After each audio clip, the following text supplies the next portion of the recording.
Okay, so let's unpack this. We often tune into NFL games, right? Yeah. Listening to the commentary. But have you ever stopped to think just how much those seemingly off-the-cuff remarks are actually maybe shaping our perceptions of the athletes? Today, we're taking a deep dive into a really fascinating new study. It looked at how media depicts quarterbacks and, maybe surprisingly, how race still plays a role. As we get into this, I'm curious. See what aha moments you might have thinking about your own viewing habits. It really is remarkable, isn't it? How much of what we consume, daily through sports broadcasts, articles, the actual words commentators pick, Right. how it can subtly shift our understanding of the game and the players themselves. This study, it just came out May 2024 in the Journal of Broadcasting and Electronic Media. And they specifically looked at 64 games from the first 4 weeks of the 2023-2024 NFL season. That's, well, roughly 200 hours of broadcast content. Wow, 200 hours. Okay. So our mission today then is to pull out the most important nuggets from all that research. We'll look at the kind of historical backdrop of racial depictions in sports, explore the specific findings from this new study, and then talk about what it all means for how we, the fans, see these incredible athletes. So first, let's maybe set the stage a bit. The NFL, I mean, it might look pretty racially integrated at first glance, right? But if you look closer, especially at certain positions, well, it tells maybe a less heartening story. We're talking about positional stacking. Exactly. Yeah, positional stacking. So while about 69.3% of NFL players identify as people of color, positions like quarterback, kicker, offensive lineman, they've historically been, and honestly largely remain, majority white. Just as an example, 81% of centers in the NFL identify as white. And this historical context is really crucial because it kind of bred these stereotypical narratives in earlier sports media. Right. And the stereotypes, they weren't exactly flattering, were they? Historically, you often heard the black quarterback described as the natural athlete. Yeah. The implication being maybe they lacked other intellectual traits. Yeah. So with that history, you'd hope, maybe, that as more black quarterbacks emerged, commentary would naturally evolve. Did the study show a big improvement there, or were there still some, lingering patterns, maybe even new ones? That's a key question. And yes, earlier studies, like one by Billings back in 2004, found that while, yeah, many differences did diminish, black quarterbacks were still more likely to get praise for their athletic skills, and white quarterbacks, well, sometimes praised for lacking those skills, framed differently. Now, fast forward to 2023. A record 14 black quarterbacks started in week 1. That's about 44% of the league.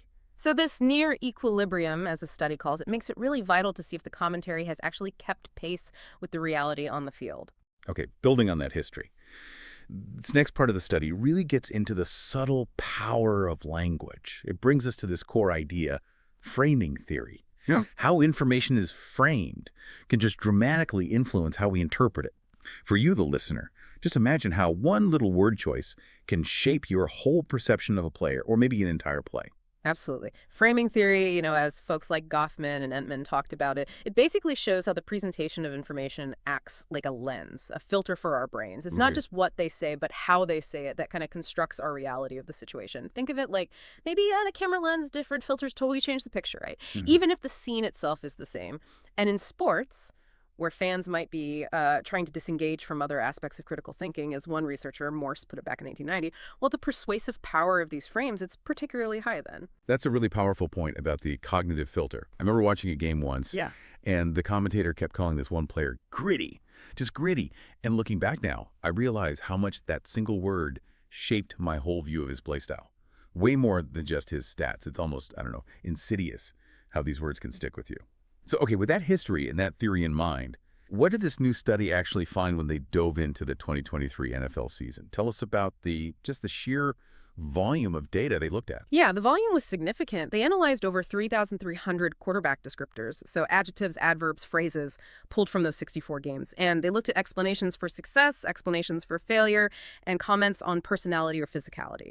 Now, what's really interesting here is that the overall picture, it actually offers some reasons for celebration. Get this, 83.3% of all the comparisons they tested between white QBs and QBs of color, and also between white broadcasters and broadcasters of color, yielded no significant differences. 83%.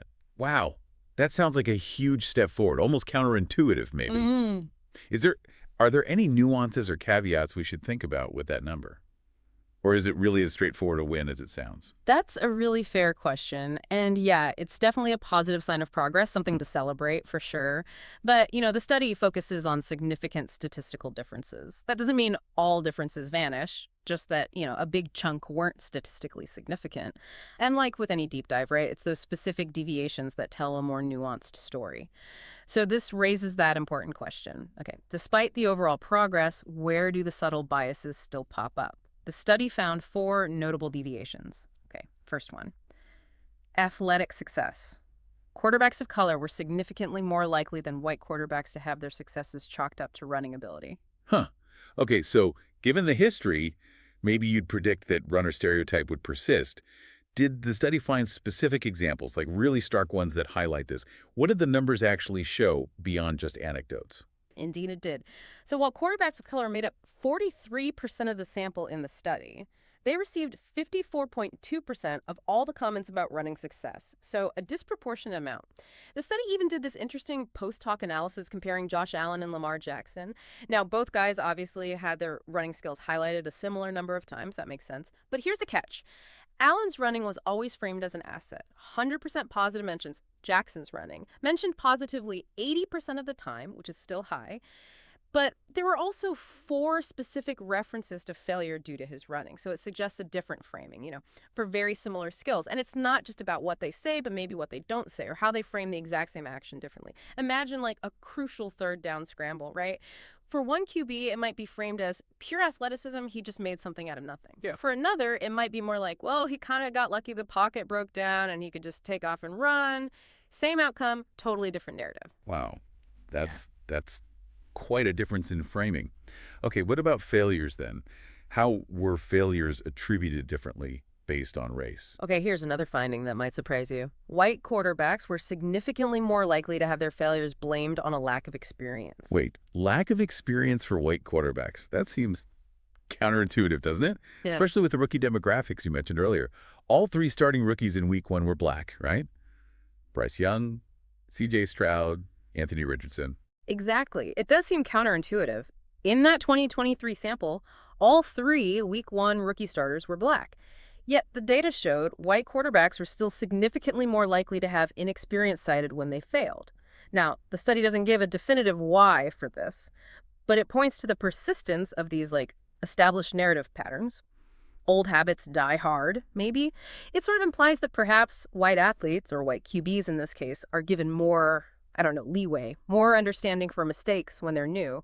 And this is actually a pattern that researchers have seen elsewhere too, like how black NFL head coaches have been found to be twice as likely to be fired, even with winning records. So it really highlights how even when the facts on the ground seem to contradict the narrative, that narrative can still hold a lot of power. Wow. Okay, what about the commentators themselves? Did the race of the announcer make a difference in how they framed these things? It did, yeah. The study found that white sportscasters were more likely to be the ones making those comments about white quarterback inexperience compared to sportscasters of color.